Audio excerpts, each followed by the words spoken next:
من الشيطان الرجيم بسم الله الرحمن الرحيم الحمد لله رب العالمين بارئ الخلائق أجمعين والصلاة والسلام على أشرف الأنبياء والمرسلين سيدنا ومولانا أبي القاسم محمد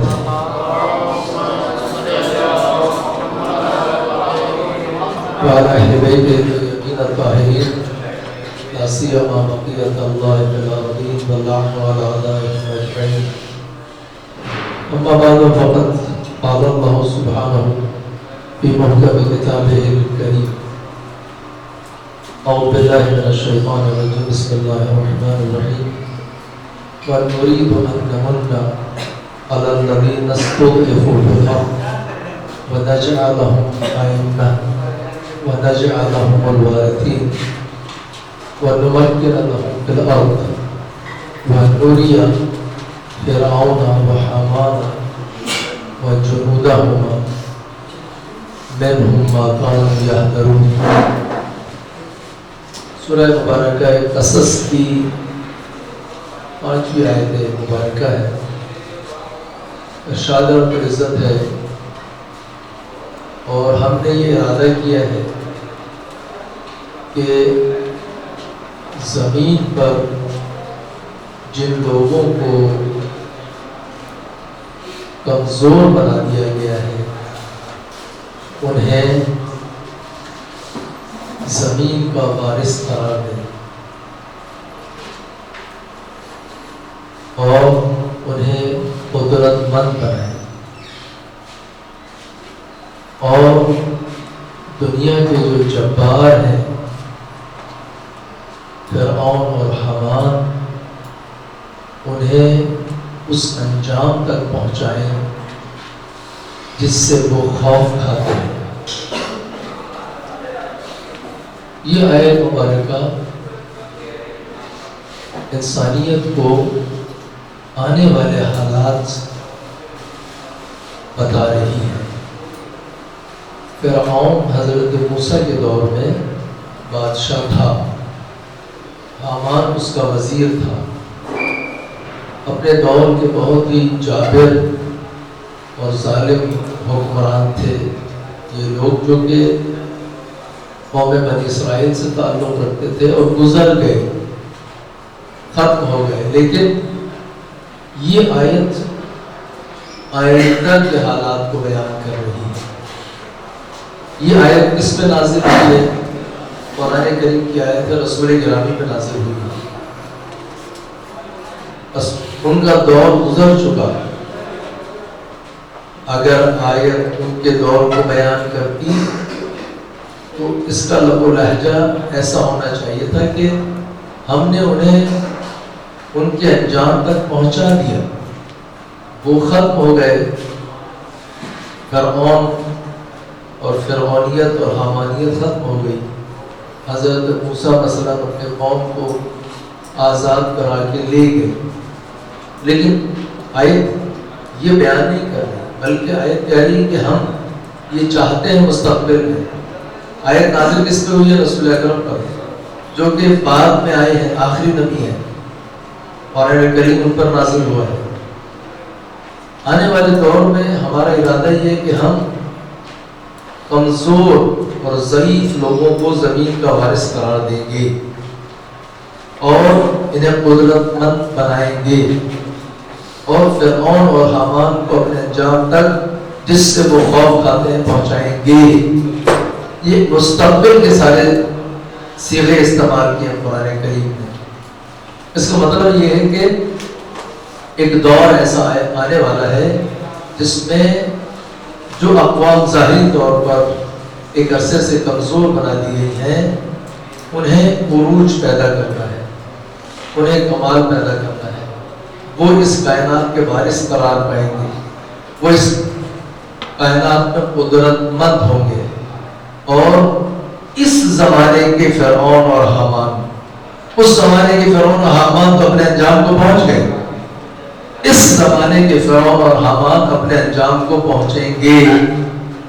اس کا مطلب یہ ہے کہ آیت کسی شخص کی بات نہیں کر رہی، بلکہ فرعونیت اور حامانیت ایک اسکول آف تھاٹ ہے، ظلم اور بربریت ایک اسکول ہے، ایک فکر ہے۔ ہم اس کو اس کائنات سے ختم کریں گے اور عدل و انصاف کو، جو کہ کمزور بنا دیے جانے والے لوگ ہیں، وہ اس کائنات میں نافذ کریں گے۔ بس یہ ایک قرآنی نظریہ ہے کہ جس کے تحت آج جو نئی صورتحال سامنے آئی ہے اور روز بروز تبدیلی آ رہی ہے، جس کا آغاز ایران میں انقلاب سے ہوتا ہے۔ ایران میں انقلاب سے پہلے، ایران میں انقلاب 1979 میں آیا۔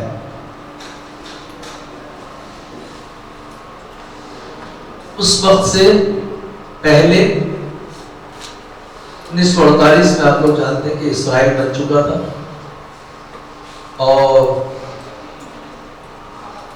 اسرائیل ایک فکر رکھتا ہے، یہودیت، کہ یہ پورا علاقہ جو ہے یہ ہمارا ہے، مصر، مکہ، مدینہ، عراق۔ غرض یہ کہ نیل سے فرات تک ایک گریٹر اسرائیل جو ہے یہ ہماری سرزمین ہے، آباء و اجداد کی، اور ہمیں اسے واپس لینا ہے۔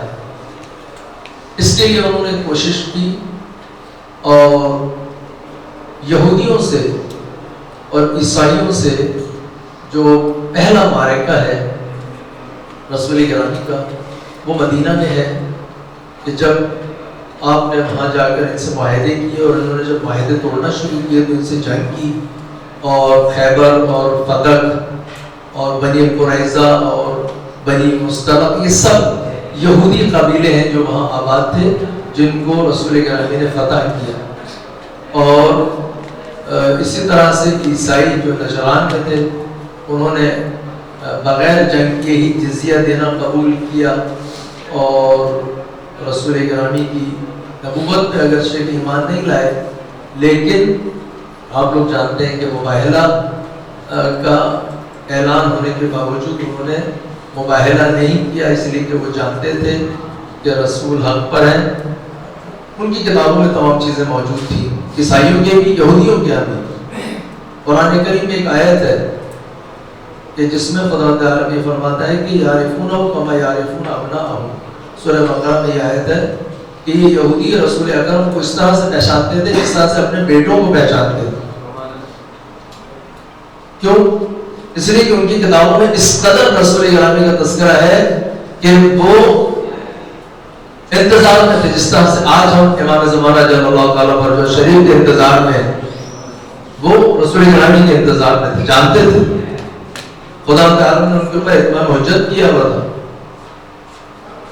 لیکن یہ بنی اسرائیل اور یہودی قوم جو ہے، یہ ہمیشہ سے سازشی اور دنیا کی سرحد پر قبضہ کر کر دنیا کو غلام بنانے میں مصروف رہی۔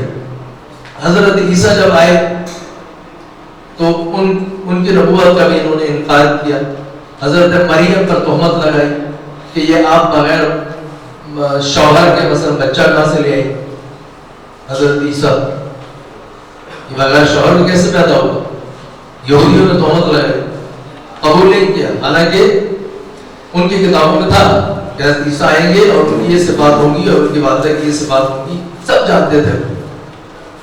بس ایک چیز طے ہو گئی کہ یہ جو کام بھی کرتے ہیں معرفت کے ساتھ کرتے ہیں۔ اگر یہ فساد بھی پھیلاتے ہیں نا کائنات میں، تو یہ معرفت کے ساتھ پھیلاتے ہیں، پلاننگ کرتے ہیں اس کے لیے۔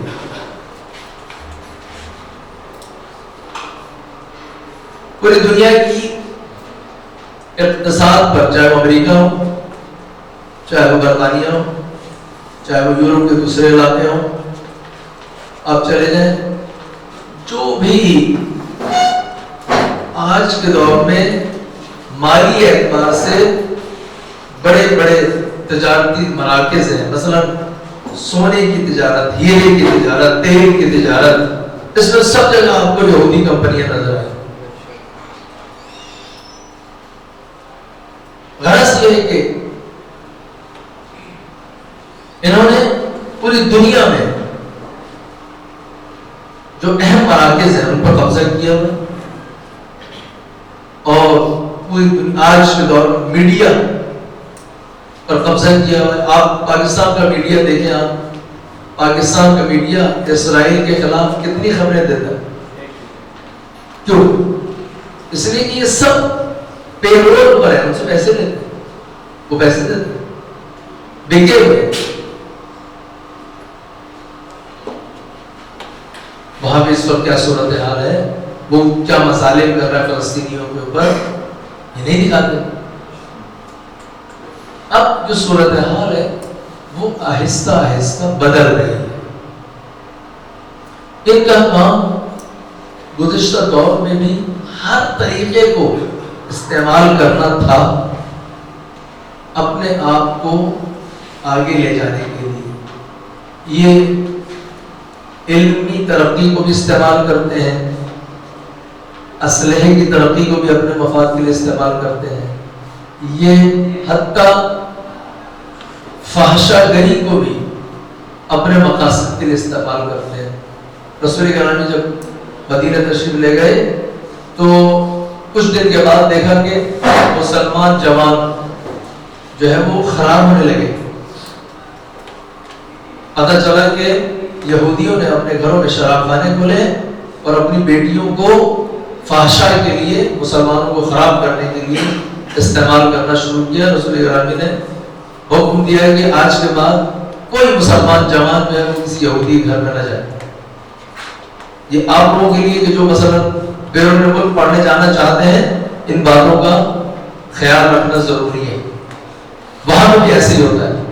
ابھی ہمارے بہت سارے جاننے والے جو چائنا گئے ہیں پڑھنے کے لیے، اور وہاں سے فون کر کے ہم سے پوچھتے ہیں کہ وہ لاطین ہے، ان کا کوئی مذہب نہیں ہے، ٹھیک ہے، ان کے ساتھ مثلا مطاع کر سکتے ہیں یا نہیں کر سکتے۔ اب جوان ایسے شادی تو نہیں کیا، یہ بھی پڑھنے گیا ہے، اب جب چاروں طرف جو ہے وہ بڑھیا مناظر ہیں تو کیا کرے گا؟ ایک وقت بالآخر کب تک کنٹرول کرے گا؟ ایک انسان کس قدر جو ہے وہ ہر لمحے جو اس کی چاروں طرف چیز ہے اس سے گریز کر سکتا ہے، اپنے آپ کو بچا سکتا ہے۔ پر اس وقت رسول گرامی نے اعلان کیا ہے کہ کوئی ان کے گھر میں نہ جائے، اور اس وقت سے ہی انہوں نے اس راستے کو استعمال کیا۔ یہودی اور عیسائی اسلام کے خلاف لگے ہیں اس وقت سے۔ امیر المومنین کی شہادت کے وقت ایک جملہ ہے امیر المومنین کا، بہت ہی دقت طلب، کہ جب حضرت علی کے سر پہ ضربت لگائی ابن ملجم نے، کہا جاتا ہے کہ ابن ملجم خوارج میں سے تھا، وہ خوارج میں سے نہیں تھا۔ امام نے جب ضربت لگی فرمایا کہ ابن ملجم یہودیہ کے بیٹے کو پکڑو۔ کس کے بیٹے کو؟ ابن ملجم کس کا بیٹا ہے؟ یہودی۔ رسول کے پیچھے لگے، علی کے پیچھے لگے، قتل کر کے چھوڑا۔ امام حسین کو کس نے قتل کیا؟ امام حسین کے قتل کے بھی یہودی بھی ہیں، عیسائی بھی ہیں۔ یزید کا سب سے قریب مشاور تھا، اس کا نام تھا سر جان، نام بھی آج بھی رکھتے ہیں لوگ، جان، سر جان۔ اس کے مشورے کے تحت، حالانکہ کہتے ہیں کہ معاویہ نے مشورہ دیا تھا کہ کسی سے تم جنگ کر لینا، حسین سے جنگ نہیں کرنا، حسین کو قتل نہیں کرنا، لیکن اس نے یہ کام کیا۔ کس کے مشورے پر؟ اس عیسائی کے مشورے پر، سر جان کے مشورے پر، جو روم سے آیا تھا وہاں شام میں۔ بس دیکھیں ان لوگوں نے ابتدائی طور پر تو شکست کھائی، اور الحمدللہ اسلام بڑھتا گیا، اور آج آپ کے سامنے اسلامی ممالک کتنے زیادہ ہیں۔ لیکن ان ممالک میں جو روح اسلام ہے وہ کم پائی جاتی ہے۔ ایک نماز تو یہ پڑھ لیں گے، لیکن ایسی نماز جس کا قبلہ واشنگٹن ہو، اس نماز سے کیا فائدہ ہے؟ حتیٰ مکہ و مدینہ پہ انہوں نے قبضہ کیا. یہ آل سعود در حقیقت آل یہود ہے، یہ یہودی نسل ہے، یہ مسلمان نہیں ہے اندر سے. ان کو قبضہ کرایا گیا ہے برطانیہ نے 1917 یا اس سے پہلے ظاہر 16 میں 7 ملین پاؤنڈ اس وقت خرچ کیے مکہ و مدینہ پر قبضے کے لیے. ایک حسین شریف خاندان تھا، یہ جو اردن کے جو ہے نا حسین اور ملک حسین، ملک حسن اور یہ اس وقت ملک عبداللہ، اس کا جد ان کا جد تھا جو قابض تھا مکہ و مدینہ پر. اس کو اس وقت 7 ملین پاؤنڈ کا مطلب کیا ہے؟ کسی نے آج اس کی ایک اندازہ گیری کی ہے کہ 7 ملین پاؤنڈ اس وقت کا مطلب یہ کہ اس وقت بل گیٹس کی جتنی آمدنی ہے اتنا پیسہ برطانیہ نے اس وقت لگایا مکہ مدینہ پہ قبضے کے لیے، اور اس سے استفادہ کیا. آج آپ دیکھ لیں کہ اسی مکہ و مدینہ پر جو حاکم ہے آل سعود، ان سے کیسا استفادہ کیا انہوں نے مسلمانوں کو قتل کرنے کے لیے. داعش کہاں سے کس نے بنائی؟ کس فکر کے اوپر داعش بنی ہے؟ القاعدہ بنی ہے. پورے عالم اسلام کو تفرقے میں انہوں نے ڈال دیا، قتل کیا. کس طرح سے قتل کیا؟ اگر کوئی جانور یعنی شیر بھیڑیے کے سامنے اگر کسی بچے کو آپ رکھتے تو وہ بھی اس طرح سے قتل نہیں کرتا جس طرح سے داعشیوں نے آج انسانوں کو قتل کیا. یہ لوگ حقیقت انسان نہیں ہے. آج کچھ عرصے پہلے اسرائیل کی وزیر خارجہ تھی تسبیبی لفنی، ایک خاتون ہے جو موساد کی ایجنٹ تھی، بعد میں وزیر خارجہ بنی.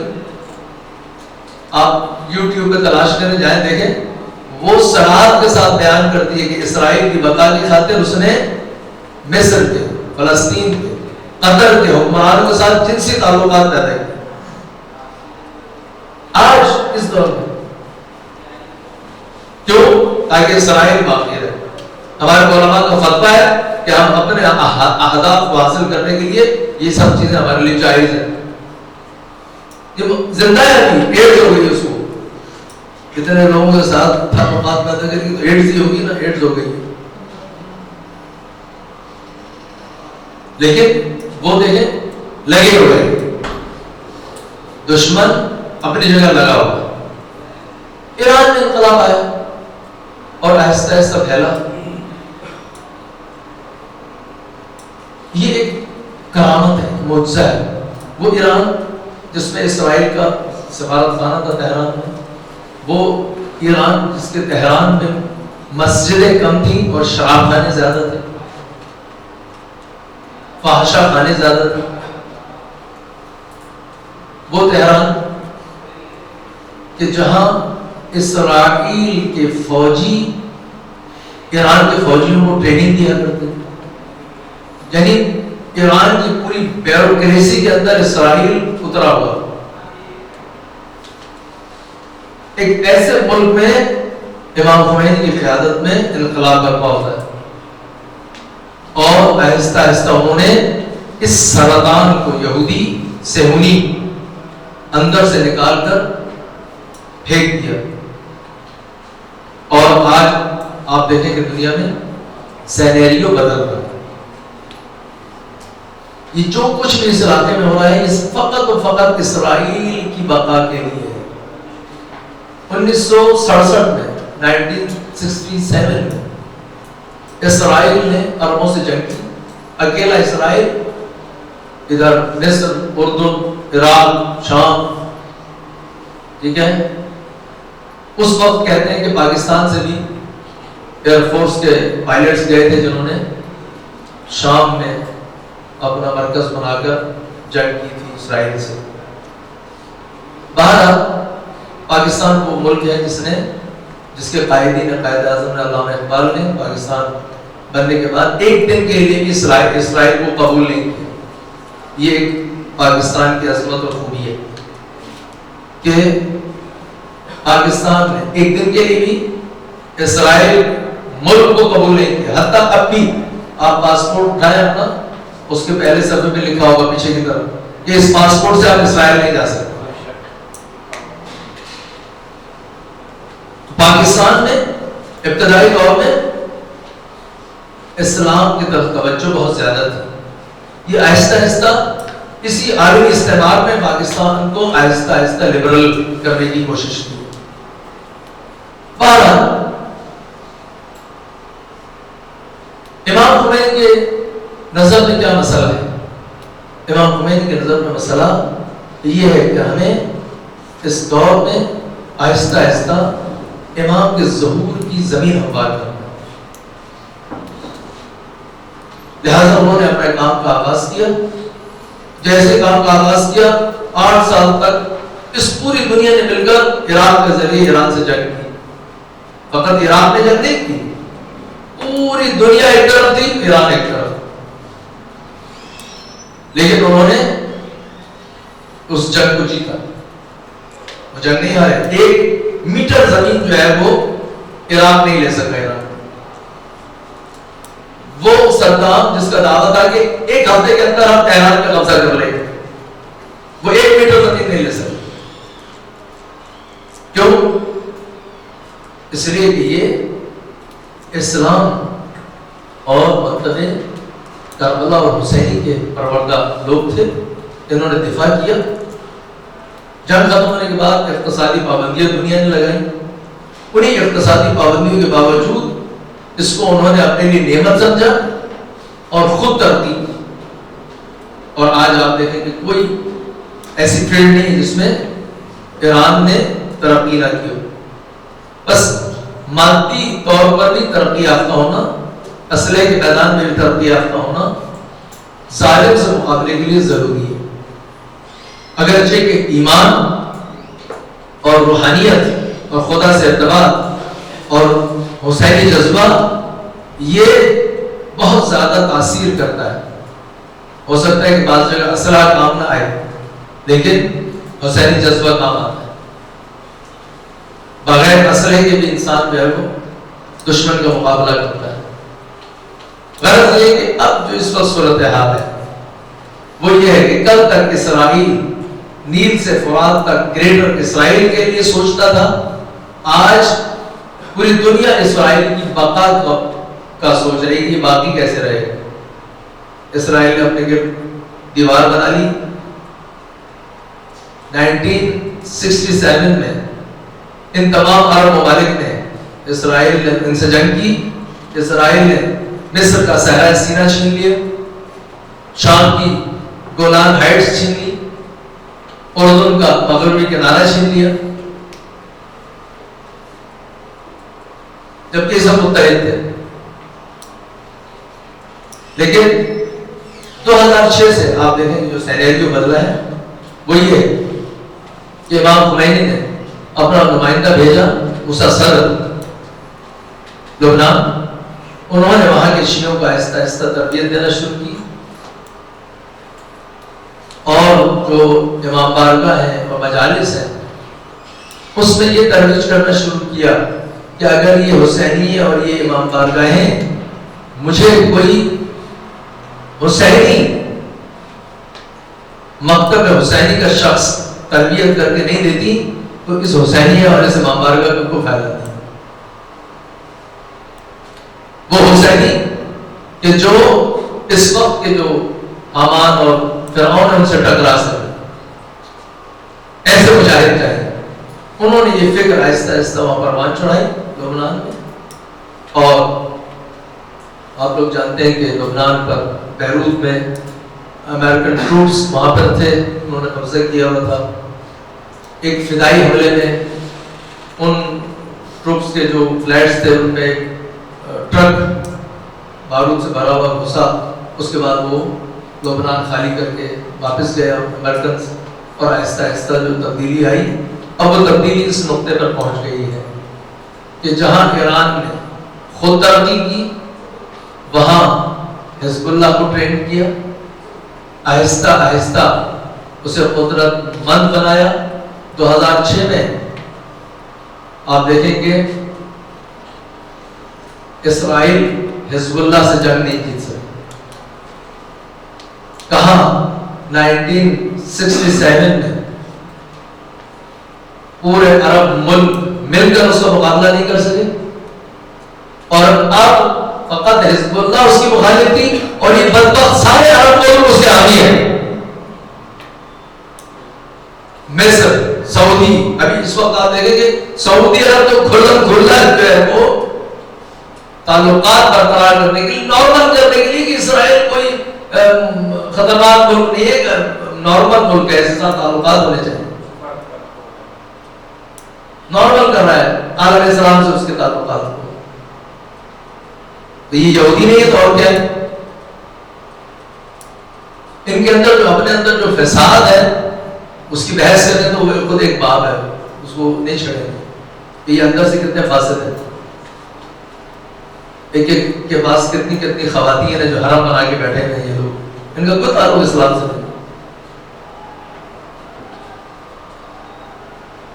غرض یہ کہ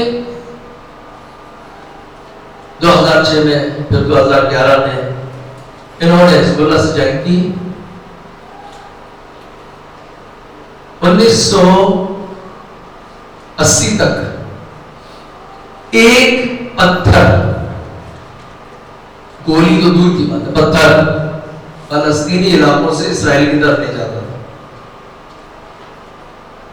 امام خمینی نے یہ درس دیا کہ اگر تمہیں مقابلہ کرنا ہے, فلسطین واپس لینا ہے, تو تمہیں قیام کرنا پڑے گا. بیٹھے رہنے سے کچھ نہیں ملے گا, مذاکرات سے کچھ نہیں ملے گا. یاسر عرفات مذاکرات کرتے کرتے مر گیا, کچھ نہیں ملا, بلکہ اس کو مار دیا.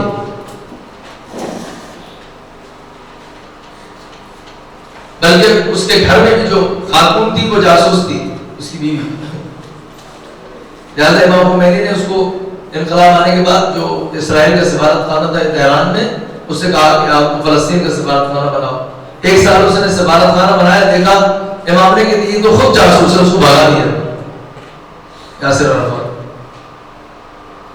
کہ کس طرح سے یہودی کام کرتے ہیں کہ وہ جو مخالف ہے اس کو اپنا بنا کر وہی رکاوٹ بن جائے فلسطین کی آزادی کی.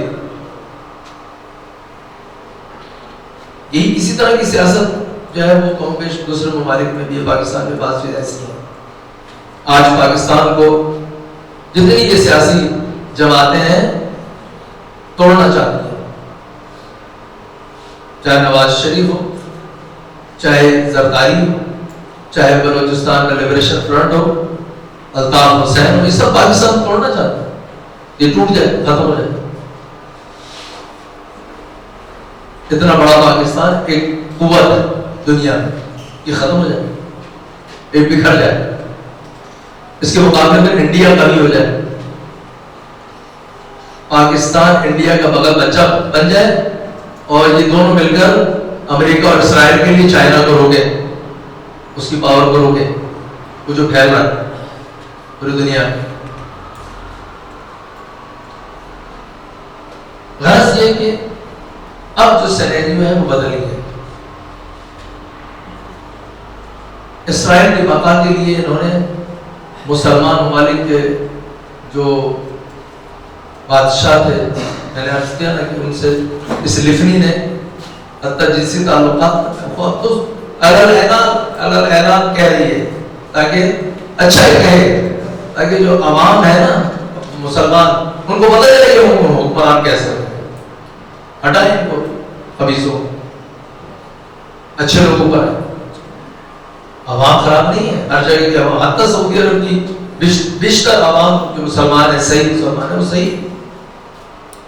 ان کو تھوکا گیا ہے تاکہ یہ کنٹرول کرے.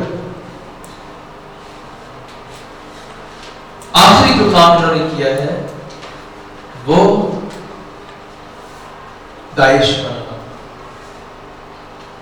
اسرائیل کی بقا کی خاطر مسلمان آپس میں لڑیں, مسلمان ایک دوسرے کو قتل کریں. خلافت راشدہ کے نعرے آپ نے سنے ہوں گے, پاکستان میں بھی سنے, خلافت راشدہ کے نعرے سنے نہیں سنے, ہاں وہاں پر انہوں نے کہا کہ جب مثلا شیعہ ایران میں ایک اسلامی حکومت بنا سکتے ہیں تو ہماری اسلامی حکومت کیوں نہیں ہوگی؟ اسلامک اسٹیٹ عراق شام IS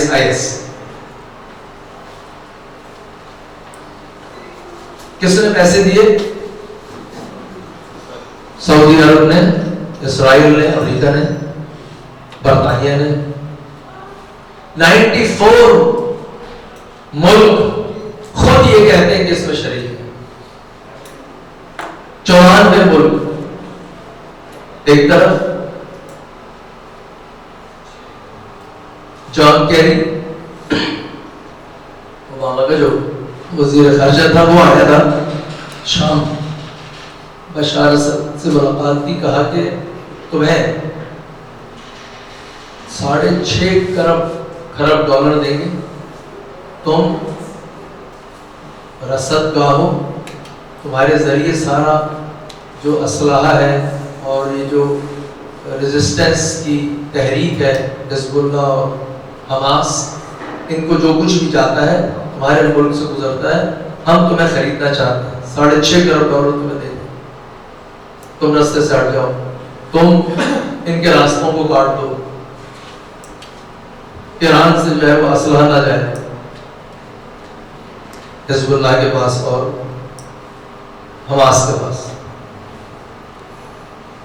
پھر سعودی عرب کا وزیر خارجہ اس وقت جو تھا سعود الفیصل مر گیا، ناصر جہنم ہوا، وہ گیا۔ پھر ترکی کا وزیر خارجہ سید حسن نصر اللہ نے ایک تقریر میں کہا کہ میں نے دیکھا کہ یہ تو بات دیکھ رہے یہ سارے وزیر خارجہ آ رہے ہیں، کیا مسئلہ ہے؟ سید حسن نصر اللہ بشار کے پاس ملنے گئے، بشار نے کہا کہ مسئلہ یہ ہے، کہتے ہیں 6.5 کھرب ڈالر دیں گے یا پھر یہی سارا پیسہ لگائیں گے تمہارے خلاف جائیں گے۔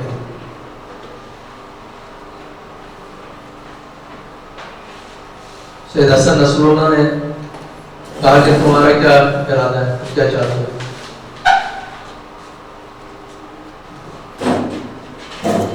سید حسن نصر اللہ نے کہا کہ تم یہ یاد رکھو کہ اگر تم نے پیسے ان سے لے بھی لیے اور ہمارا راستہ تم نے کاٹ بھی دیا تو یہ تمہیں چھوڑیں گے نہیں، یہ قابل اعتماد نہیں، یہ منافق ہے، تمہیں قتل ضرور کریں گے، تم مارے جاؤ،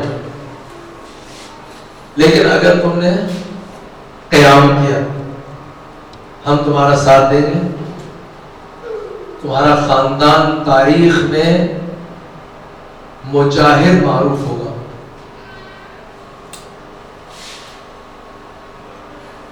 اور تم ہارو گے نہیں۔ بشار نے کہا کہ یہ قبول ہے، اور آپ نے دیکھا کہ 70% شام ان کے ہاتھ سے چلا گیا۔ انہوں نے کیا کیا تھا؟ اتنا پیسہ انہوں نے شام کی فوج کو خرید، 60% فوج کو خرید لیا۔ اب ایک ملک کی 60% فوج اگر بک جائے تو کیا بچے گا؟ کون مقابلہ کرے گا؟ جن میں بڑے بڑے کمانڈرز ان کو خریدا، عوام کو خریدا۔ سعودی عرب میں بہت سارے لوگ ان کے تھے، ان کو یہاں لے کے آئے، مولویوں کو خریدا، مسجدوں کو خریدا۔ پاکستان میں خریدا نہیں خریدا؟ پاکستان میں نظر آتا ہے ایک درود پڑھے محمد والے،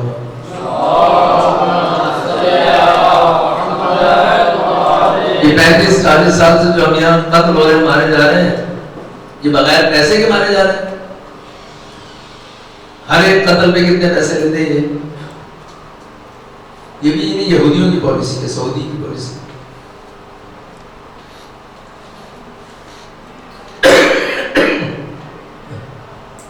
غلطی کے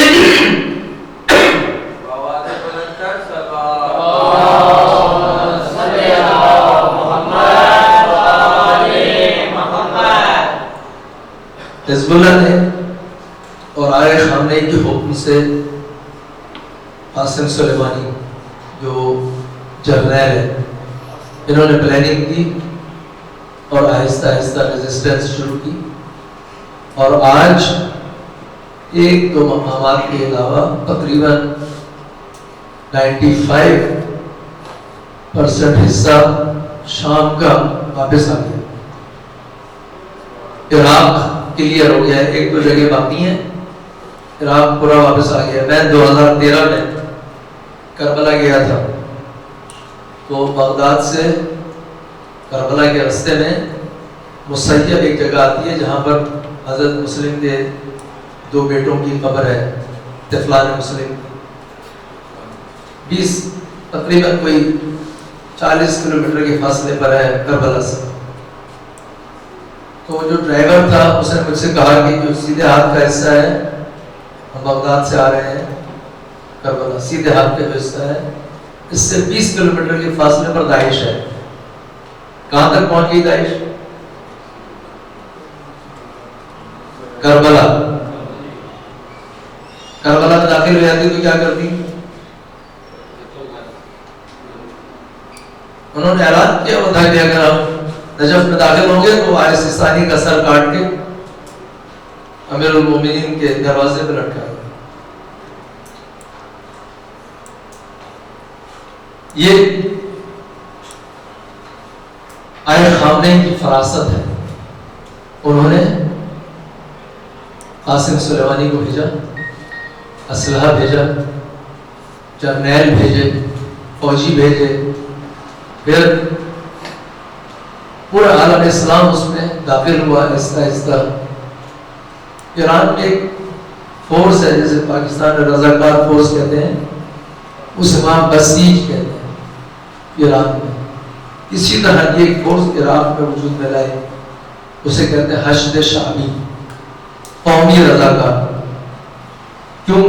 اس لیے کہ عراق کی جو فوج تھی وہ ساری بدبخت منافق تھی، صدام کے دور کے لوگ اس میں تھے منافق۔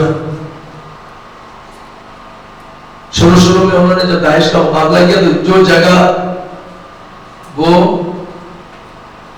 واپس لیتے تھے چند دن بعد وہ دوبارہ داعش لے لیتی تھی۔ کیوں؟ اس لیے کہ وہ سب ملے ہوئے تھے اندر سے،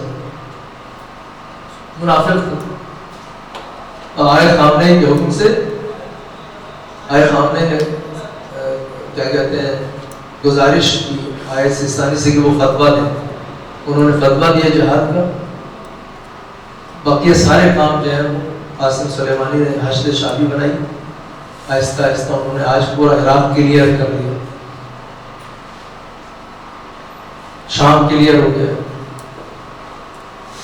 اسی اثنا میں ان لوگوں نے دیکھیں لیبیا میں کیا کیا، تیونس میں کیا کیا۔ ان لوگوں کے ذہن میں نہیں تھا کہ یمن جو ہے وہ ان کے خلاف کھڑا ہو گیا ہے۔ یمن میں حوثی ہیں، یہ حوثی زیدی فرقے سے تعلق رکھتے ہیں۔ زیدی فرقہ وہ ہے کہ وہ اس شخص کو امام مانتا ہے جو تلوار لے کر قیام کرے، لہذا امام چہار میں زین العابدین علیہ السلام کے بعد ان کے بیٹے زید بن علی کو اپنا امام مانتے ہیں، اس لیے کہ انہوں نے مروان ابن عبد الملک کے دور میں قیام کیا حکومت کے خلاف اور شہید ہو گئے، اور ان کی جسد کو 3 سال تک انہوں نے کوفے کے دروازے پہ لٹکائے رکھا، بڑا ظلم کیا اس وقت۔ بہرحال وہ حضرت زید کو امام مانتے لہذا زیدی کہلاتے ہیں۔ انہوں نے جب یہ دیکھا کہ حزب اللہ نے 2 جنگیں کی ہیں اسرائیل کے ساتھ، تو وہاں سے کافی لوگ جو ہیں وہ آئے حسن رسول اللہ کی بیعت کرنے گئے اپنی فکر کے مطابق کہ جو بھی ظالم سے تلوار کے ساتھ قیام کرتا ہے وہ امام ہوتا ہے۔ سید حسن رسول اللہ نے ان سے کہا کہ ٹھیک ہے لیکن تمہیں غلط فہمی ہو گئی ہے، میں تو خود کسی کی بیعت میں ہوں۔ تو کہتے ہیں کہ سید حسن رسول اللہ ان کو لے کے آئے تہران، اور انہوں نے آئے خامنہ کے ہاتھ پر بیعت کی۔ اور آج آپ دیکھیں کہ کس قدر شہید انہوں نے دیے، بچے، عورتیں، ٹھیک ہے، انفراسٹرکچر تباہ ہو گیا ہے، لیکن وہ تسلیم ہونے کے لیے تیار نہیں ہے. پوری دنیا کا اسلحہ وہاں پر استعمال ہو رہا ہے. ٹھیک ہے. اب طاقت کا توازن آہستہ آہستہ بدل رہا ہے. حزب اللہ نے اور ایران نے ان کو میزائل نہیں دیے، ان کو ٹیکنالوجی سکھائی ہے کہ وہ خود بنائیں، خود کفیل ہو جائے.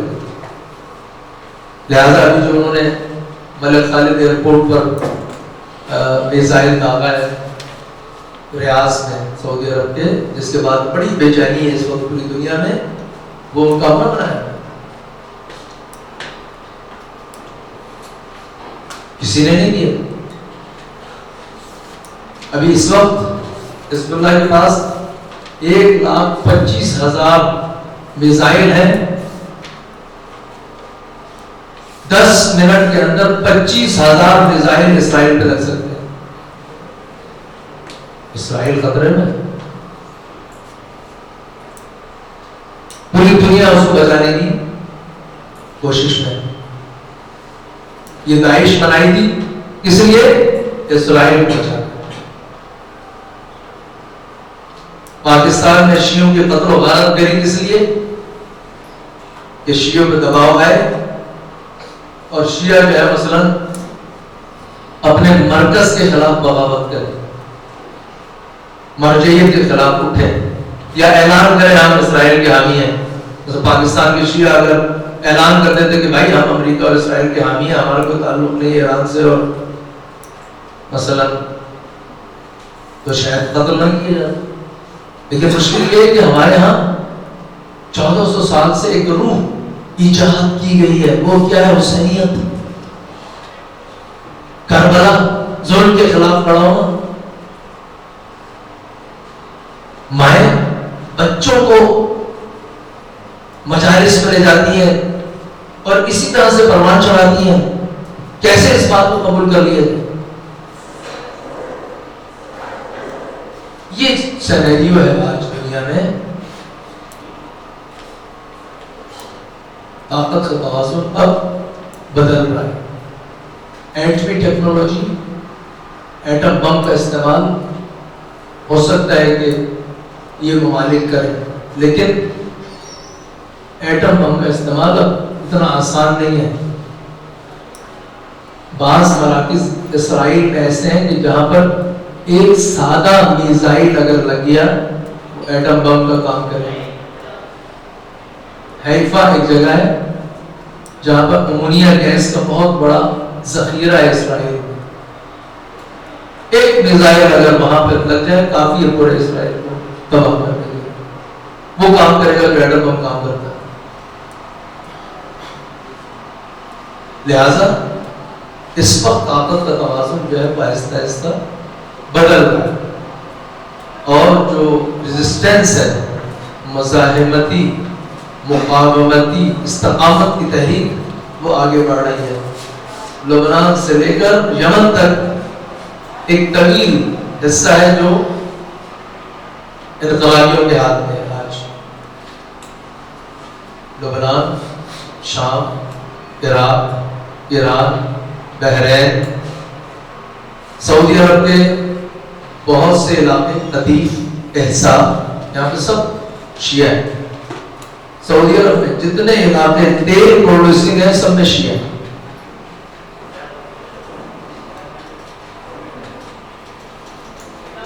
پیچھے اگر چلے جائیں یمن، وہاں کی صورتحال آپ کے سامنے.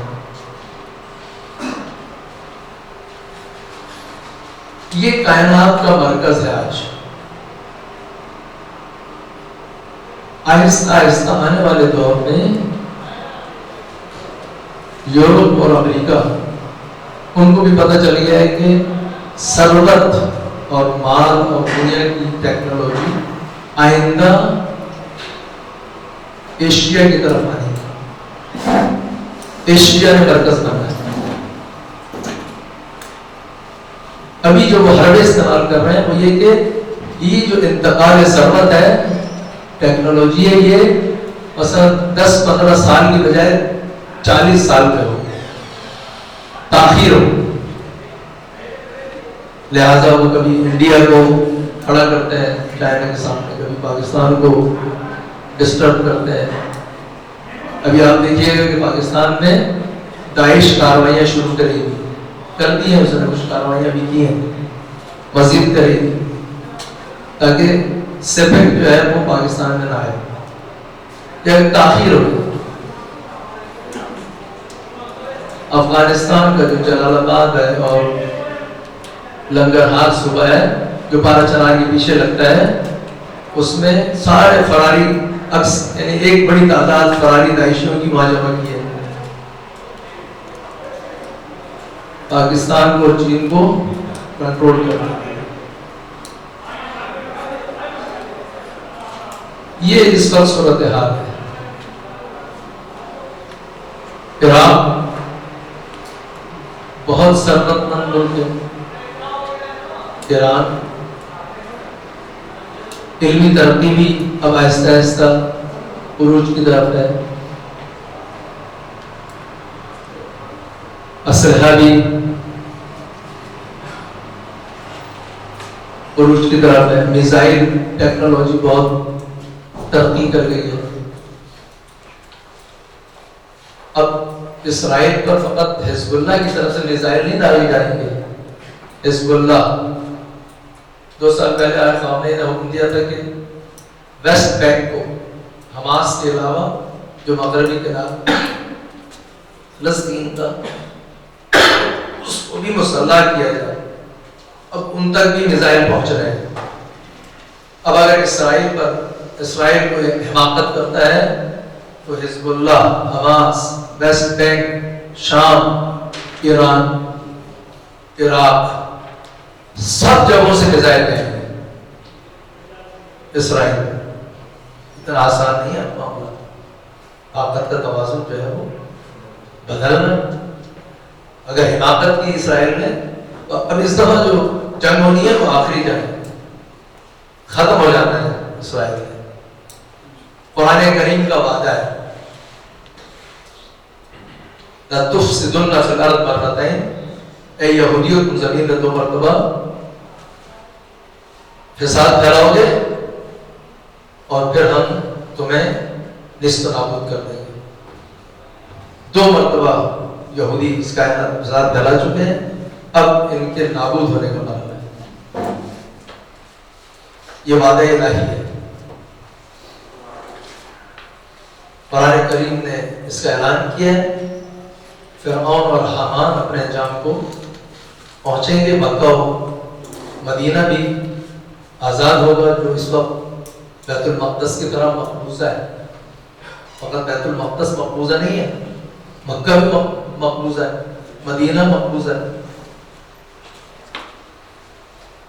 ابھی وہ اپنے آپ کو بچانے کے لیے لبرل بنانے کا اظہار کر رہا ہے. سعودی عرب مثلا لبرل کی طرف جائے، آزادی ہو جائے. کس طرح کی آزادی؟ ابھی اس نے خاندان کے اتنے لوگوں کو پکڑ کے پیسے نکلوانے کے لیے ان سے ضعیف ہو گئے نا اقتصادی طور پر.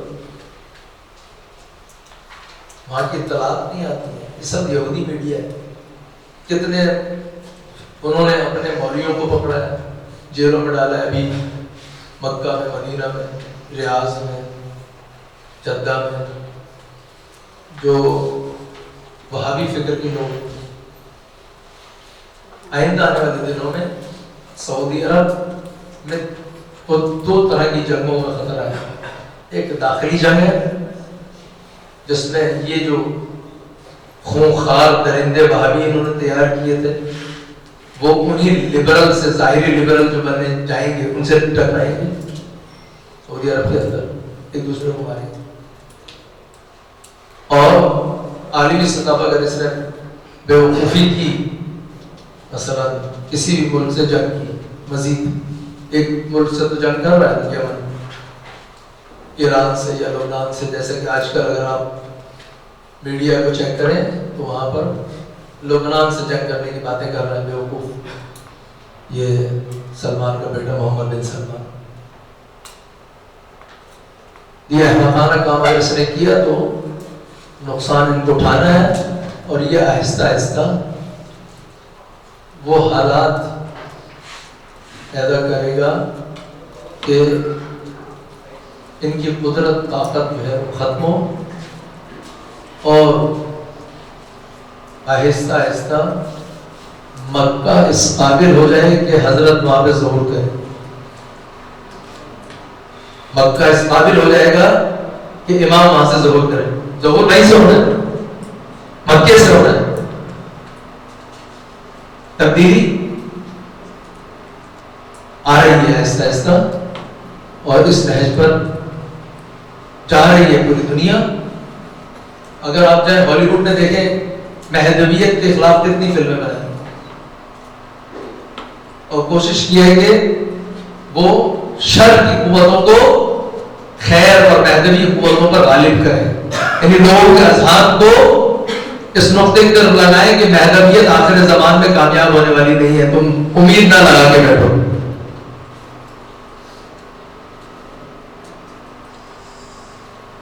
اربعین واک اور اربعین مشی دکھاتے ہیں پورے اپنے میڈیا پر. انڈیا کا اگر ایک کوئی میلہ ہو وہ کتنا دکھاتے ہیں، اس پہ کتنے پروگرام کرتے ہیں. ہاں، دنیا کا سب سے بڑا اجتماع اس وقت یہ نجف سے کربلا واک، اسے کتنا دکھاتے ہیں. ہاں، لیکن ہالی ووڈ ایک فلم بنا رہا ہے اربعین واک پر. $200 ملین اس کا بجٹ. کیا کرے گا بنا کر؟ حتمن کوئی زہر گھولے گا اس میں. مسلمانوں کو گمراہ نہ کر سکے کم از کم اپنے انگریزوں کو تو گمراہ کرے گا. جو فاسد لوگ ہیں، ختم ہو گئے یہ لوگ. کچھ انہوں نے بھارتی ترقی تو کر لی ہے، لیکن اخلاقی میدان میں یہ صفر ہے، صفر سے بھی نیچے ہے. جانور ان سے اچھے ہیں، یہ اتنے پست ہے. یہ ہمیں خدا کا شکر کرنا چاہیے کہ ہم دین اسلام کے ماننے والے. ہمارے گھروں میں جو ہے ابھی بھی ثقافت ٹھیک ہے، گھریلو خاندانی مسائل، خاندان، والدہ والد، ان کا احترام، ان کے گناہوں سے پرہیز. یعنی ایک ماحول ایسا ہے کہ ہمیں گناہ کرنے کا موقع نہیں دیا جاتا. یہ کم کوشش کرتے ہیں گھر والے کے نگاہ رکھیں بچوں پر کہ گناہ نہ کریں. وہاں پر گناہ سکھایا جاتا ہے، گناہ کرو تاکہ لبرل ہو جائے دنیا، لبرل دنیا ہو جائے. گلوبل لبرل دنیا بنانا چاہتے ہیں. ٹرمپ نے آ کے اس کا راستہ روک لیا ہے کچھ تھوڑا سا اپنی بیوقوفیوں کے ذریعے جو وہ کر رہے تھے پیدل پہ. مگر اوباما، ہلری کلنٹن اگر آ جاتی تو اس وقت سینیریو دوسرا ہوگا. وہ بڑے شیطانی ذہن رکھنے والے ہیں، لیکن ادھر جو مقابلے پہ کھڑے ہیں وہ بڑے رحمانی دل رکھنے والے ہیں. آئے خامنئی نے ایٹمی مذاکرات کیے ان سے، ہاں، لیکن اور دوسرے وہ تو اور دوسرے مذاکرات بھی کرنا چاہتے تھے. ایران میں حقوق بشر میں مذاکرات ہوں، ایران میں اقتصادیات پر ہوں، ایران میں میزائل ٹیکنالوجی پہ مذاکرات ہوں، ایران میں مثلا ہم جنس بازی رائٹ ہونی چاہیے. انہوں نے اپنے لبرل کا مطلب یہ ہے نا، یہ لبرل بنا تھا. رشیا میں جب انقلاب آیا تھا تو انہوں نے کہا تھا کہ جس قدر زیادہ دین سے دور کرو گے ان کو اتنا سوشلزم پھیلے گا.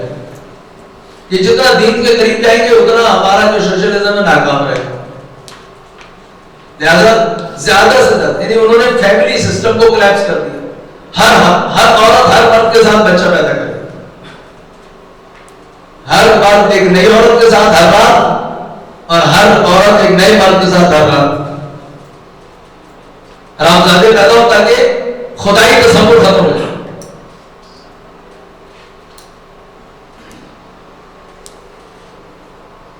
نہیں کر سکے. سوشلزم کا بت ٹوٹ گیا بلاخر. امام خمینی نے خط لکھا تھا گورباچوف کو, اگر آپ لوگوں کو یاد ہو, یہ تمہارا نظام نہیں چلے گا, تباہ ہو جائے گا. ہو گیا, ٹوٹ گیا رشیا. اب آنے والے دنوں میں ہمیں امریکہ جو ایالات متحدہ ہے اس کو ایالات منتشرہ میں تبدیل ہوتے دیکھنا ہے. وہ بھی منتشرہ میں تبدیل ہوگا ہونے والا. وہاں پہ بھی تحریکیں کھڑی ہو گئی. کیلیفورنیا کہتا ہے ہمیں جدا کرو امریکہ سے, 40% بجٹ ہم دیتے ہیں امریکہ کا, ہمیں کیا ملتا ہے, ہمیں الگ ہونا چاہیے. آہستہ آہستہ وہ تحریکیں جنم لے رہی. اسی طرح سے یورپ تو بیچارہ ابھی چند دن کی بات ہے کہ آپ دیکھیں گے اس کی حالت کیا ہونے والی.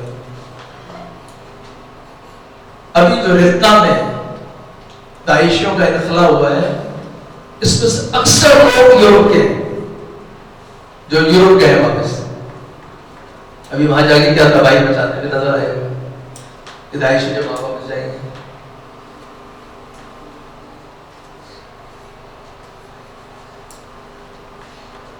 ایران کے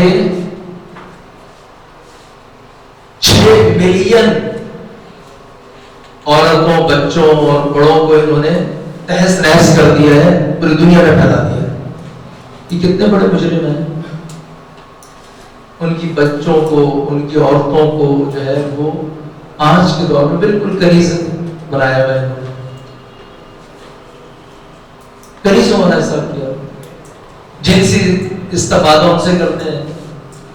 آج کل ایک اور مصیبت نکل آئی ہے, جگر, دل, گردے ٹرانسپلانٹیشن ہونے لگے ہیں. لے جاتے ہیں, نکال لیتے ہیں, دوسرے کو لگا دیتے ہیں. کتنے مجرم ہیں یہ. دنیا میں حقوق بشر کی بات کرتے ہیں. یہ حقوق بشر کے نعرے لگا سکتے ہیں یہ خبیث, یہ یورپ والے, امریکہ والے. کہاں ہے حقوق بشر؟ شام کے بشر نہیں ہے, جانور ہے. تم تو جانوروں کے حقوق کی بات کرتے ہو. تمہارے یہاں تو ماشاءاللہ سے کتے کے ساتھ شادی ہونے لگی ہے, گھوڑے کے ساتھ شادی ہونے لگی. ہم جنس والی سے کیا آگے چلے گئے. مرد مرد کے ساتھ شادی کرتا, عورت عورت کے ساتھ شادی کرتی. چلو انسان تو ہے, اب کتے کے ساتھ شادی کرتے ہیں, گھوڑے کے ساتھ شادی کرتے ہیں. شاید گھوڑے میں کیا خصوصیت ہے؟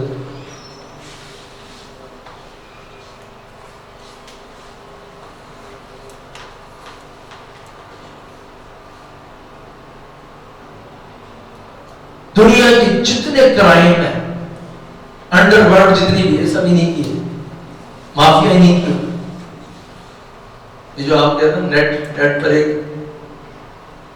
سرفیس نیٹ ہے جو آپ لوگ ہم لوگ استعمال کرتے ہیں, ایک اس کے پیچھے جو ہے وہ مثلا ڈیپ ویب ہے, ایک ڈیپ ویب کے پیچھے ڈارک ویب ہے. یہ دونوں کرائم کے لیے استعمال ہوتے ہیں.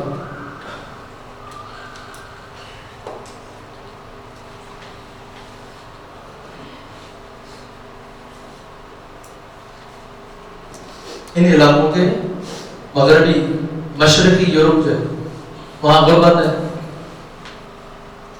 یورپ اور امریکہ اور بہت سارے علاقے اب جانوروں سے بھر گئے, اب جانوروں کے ساتھ جنس بازی سے تھک گئے. اب کیا کریں؟ وہاں کی عورتوں کو اغوا کرتے ہیں, انسانی اسمگلنگ کرتے ہیں. ایک امیر آدمی وہاں رہتا ہے, اسے ایک کیا چاہیے, گڑیا, جنسی گڑیا. اس کے ہاتھ کاٹ دیتے ہیں, اس کے پیر کاٹ دیتے ہیں, آنکھیں نکال دیتے ہیں, وہ دیکھ نہیں سکتی, کان بہرے کر دیتے ہیں, اسے اپنے گھر میں رکھتے ہیں جانور کی طرح. کون کر رہا ہے؟ یہ یورپ, یہ ترقی یافتہ ممالک, یہ حقوق بشر کا نعرہ لگانے والے. یہ وہ جرائم ہے یہ وہ بے عدالتی ہے جس کے خلاف قرآن کریم نے وعدہ کیا ہے کہ ہم نے اس کو انصاف اور عدل کا بدلنا ہے۔ رسول گرامی کا فرزند ظاہر ہونا ہے، اس فرزند نے یہ کام انجام دینے ہیں، اور آج جو کچھ بھی ہو رہا ہے یہ اس کے آنے کی تیاری ہے۔ ہمیں تیار رہنا چاہیے، ہمیں ہوشیار رہنا چاہیے۔ اس امام کو ہر علاقے میں اپنا نمائندہ چاہیے، دیندار۔ آپ دنیا میں جہاں بھی جائیں پڑھ کے آئیں، لیکن آپ کی فکر ہم و غم جو ہے وہ امام کی نصرت ہونا چاہیے۔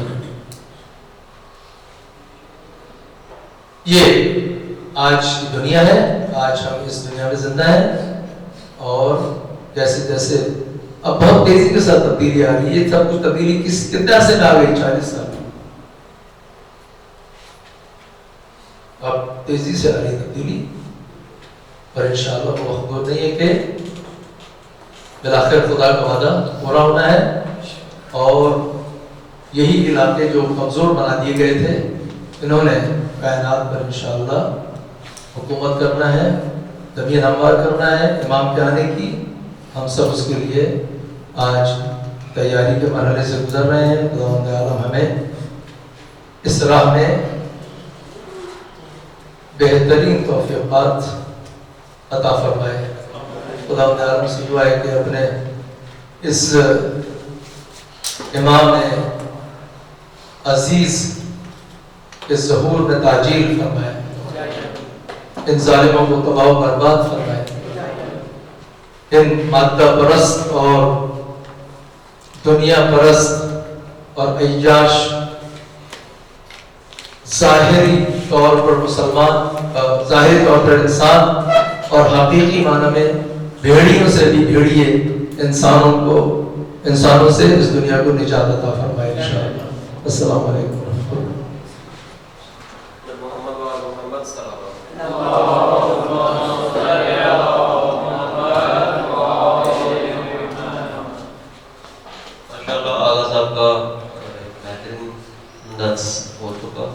اس سلسلے میں کسی بھی دوست کو کوئی وضاحت، کوئی سوال طلب ہو تو دوست پوچھ سکتے ہیں۔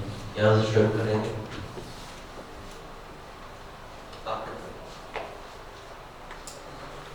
جوہری ہتھیاروں کے بارے میں آپ کچھ بتا سکتے ہیں؟ جوہری ہتھیار جو مسئلہ چل رہا ہے ایران کے حوالے سے۔ دیکھیے، جوہری ہتھیاروں کے بارے میں انہوں نے مذاکرات کیے ہیں، ٹھیک ہے۔